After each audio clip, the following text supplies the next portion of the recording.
성령을 사모함으로. 현대 성령 운동의 물꼬를 튼 신학자이면서 하나님께 크게 쓰임받았던 전도자 중에 무디 목사님의 제자인 토레이 목사님이 계십니다. 그런데 토레이 목사님의 전기를 보면 그분이 하루도 빠짐없이 날마다 반복하는 기도의 내용이 있음을 볼 수 있습니다. 성령님, 제가 성령님을 떠나서는 살 수 없습니다. 제가 성령으로 충만하다고 느끼지 않았을 때는 말하지 않게 도와주십시오.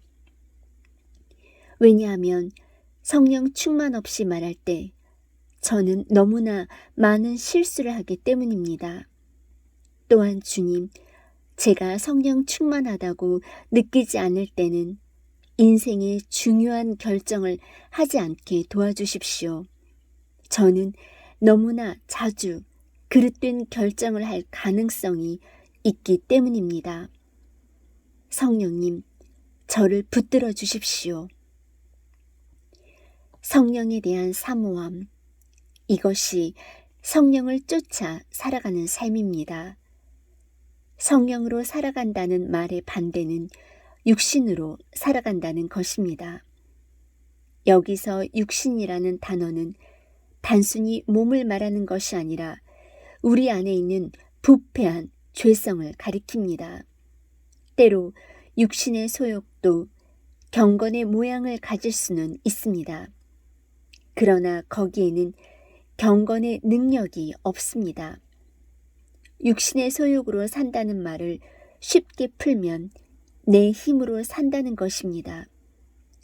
신앙생활도 성령님의 도우심 없이 그냥 내 상식과 힘으로 하다 보니 쉽게 지치게 되는 것입니다. 그래서 능력을 행할 수가 없습니다. 본문의 흐름을 살펴보면 사랑으로 종노릇하라는 13절 말씀에 이어서 14절에는 율법의 핵심에 대해 말씀합니다. 율법의 핵심은 무엇입니까? 사랑, 즉 하나님을 사랑하고 이웃을 사랑하는 것이 율법의 핵심입니다. 그러면 그 후에 이어지는 16절 말씀을 주목해 보십시오. 너희는 성령을 쫓아 행하라.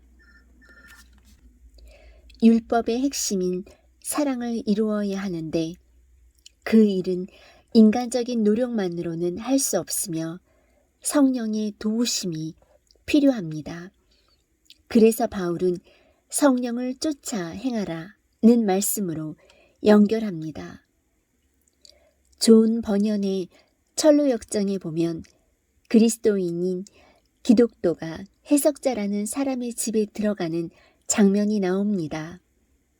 기독도는 그 집에 첫 번째 큰 방에 들어갔는데 그 방은 온통 먼지로 뒤덮여 있었습니다. 잠시 후 하녀 한 사람이 나오더니 빗자루를 들고 그 방을 쓸기 시작합니다. 그런데 쓸면 쓸수록 먼지가 더 나서 눈을 못 뜨고 기침을 하고 난리입니다.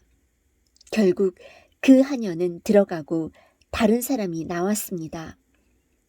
그 사람은 방 안에 먼저 물을 뿌리고 나서 청소를 하기 시작합니다. 그는 먼지 나지 않게 깨끗이 방을 쓸었습니다. 이제 해석자가 나와서 이 장면을 해석하는데 아주 재미있습니다. 먼지로 덮여있는 방은 사람의 마음이고 그 먼지는 우리들의 죄를 나타냅니다. 그리고 그것을 쓸고 있던 하녀는 율법 혹은 율법을 시행하고자 하는 인간의 육신적 노력을 상징합니다. 우리 힘으로 죄 문제를 해결하려고 하면 할수록 죄가 더 일어날 뿐입니다. 그러니까 율법은 단순히 죄를 계시할 뿐 그것이 해결책이 될 수는 없습니다. 그 다음에 나와서 물을 뿌리고 방을 깨끗이 청소한 사람은 바로 성령님을 통한 복음의 역사를 상징하는 것입니다. 그분만이 가장 효과적으로 죄 문제를 처리할 수 있다는 것입니다. 우리 힘으로는 안 됩니다. 그래서 우리는 성령님을 사모하고 그분의 도우심과 지키심을 구해야 합니다. 그럴 때만 성령께서 우리를 온전히 다루어 주실 것입니다. 날마다 성령을 사모하고 그분을 쫓아 걸어가는 삶, 바로 그것이 성령의 열매를 맺는 비밀입니다. 성령의 인도하심으로. 본문 18절을 보십시오. 너희가 만일 성령의 인도하시는 바가 되면 율법 아래 있지 아니하리라. 이 말은 우리가 성령의 인도하심을 받으면 율법을 지킬 필요가 없다는 뜻이 아닙니다. 사실 우리는 늘 율법대로 살아야 할 것을 알면서도 그렇게 살지 못해서 괴로워하고 좌절합니다. 그런데 우리가 성령으로 충만하면 율법 아래서 허우적거리는 것이 아니라 오히려 율법의 요구를 자연스럽게 성취하게 됩니다. 로마서 8장 3, 4절에 이와 동일한 의미의 말씀이 있습니다. 율법이 육신으로 말미암아 연약하여 할 수 없는 그것을 하나님은 하시나니 곧 죄를 인하여 자기 아들을 죄 있는 육신의 모양으로 보내어 육신의 죄를 정하사 육신을 쫓지 않고 그 영을 쫓아 행하는 우리에게 율법의 요구를 이루어지게 하려 하심이니라.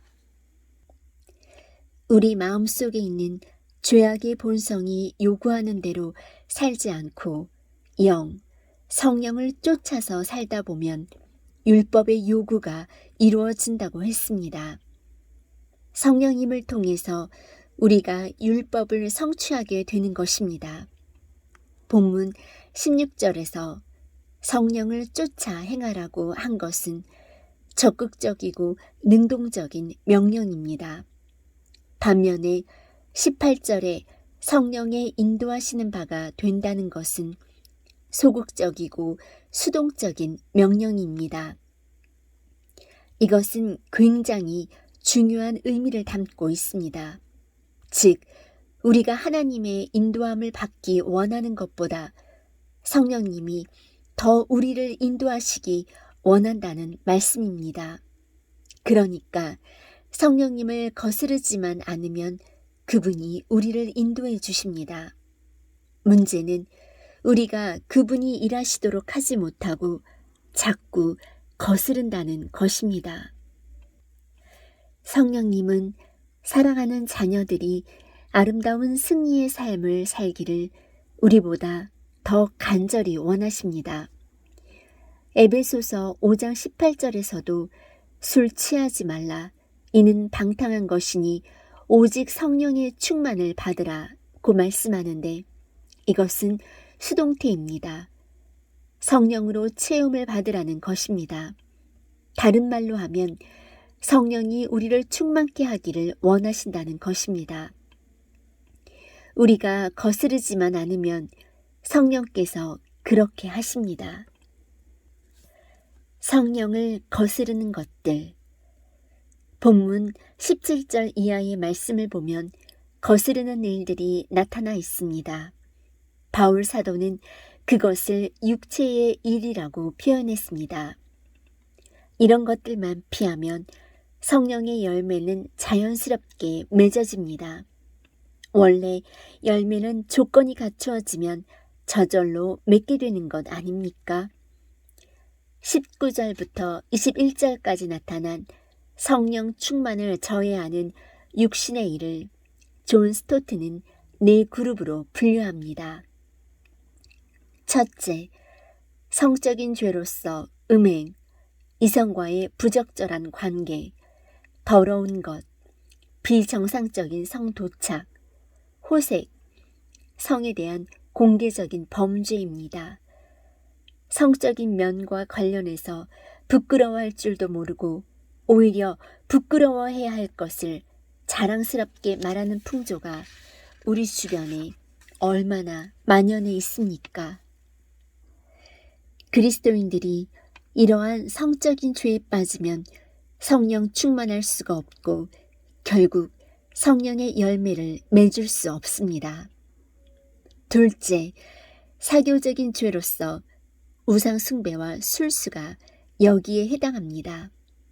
사교라는 말은 잘못된 종교라는 의미입니다. 우상 숭배는 하나님 아닌 다른 존재를 숭배의 대상으로 삼는 것이고, 술수는 악령들과의 모든 다양한 접촉을 말합니다. 이런 죄에 빠진다면 당연히 성령으로 충만할 수 없습니다.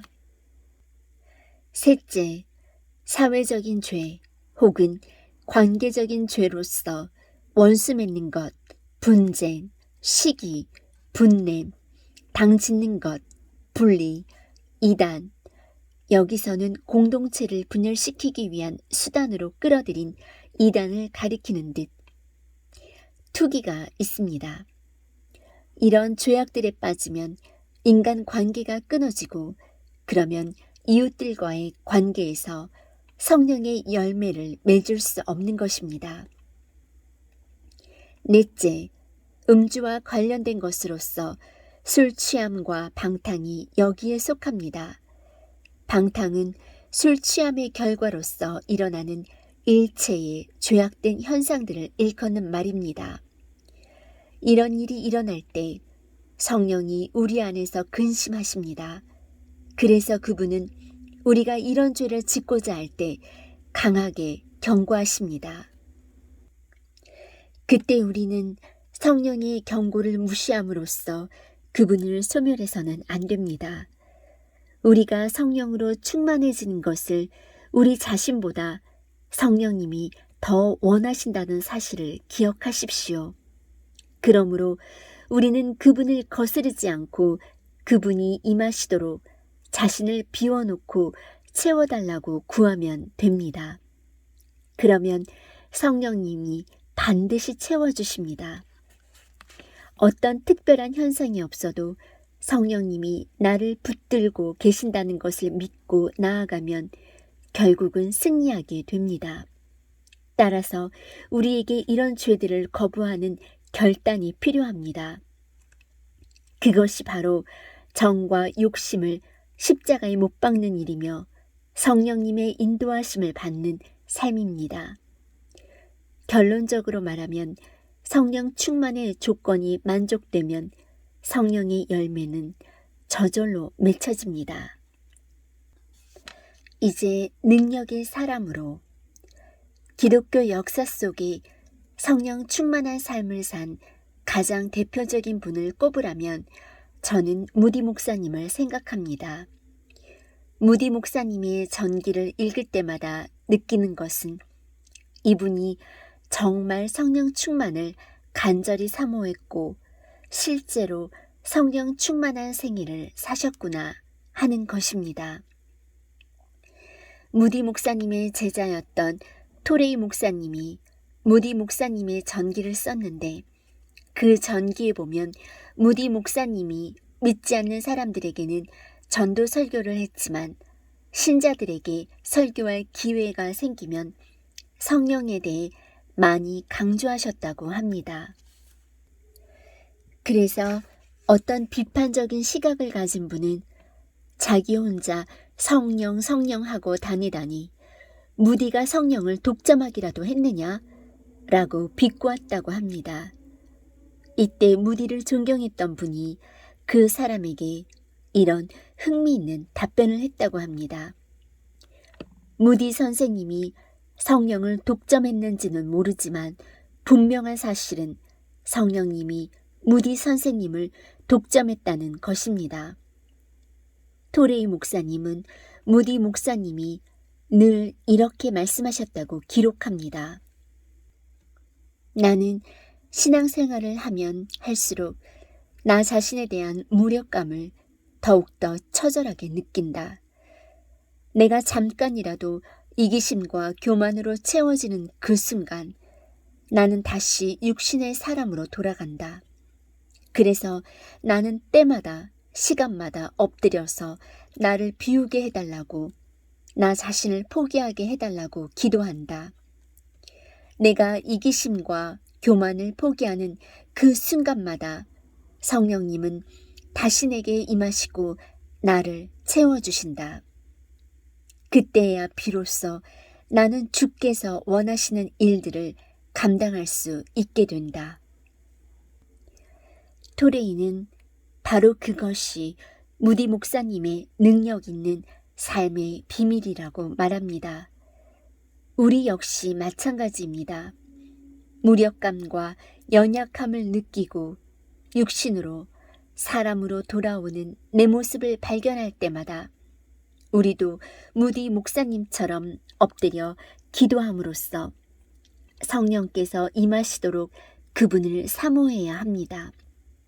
그럴 때 우리는 다시 일어나 능력의 사람으로 생명의 열매 맺는 인생을 살아갈 수 있게 됩니다.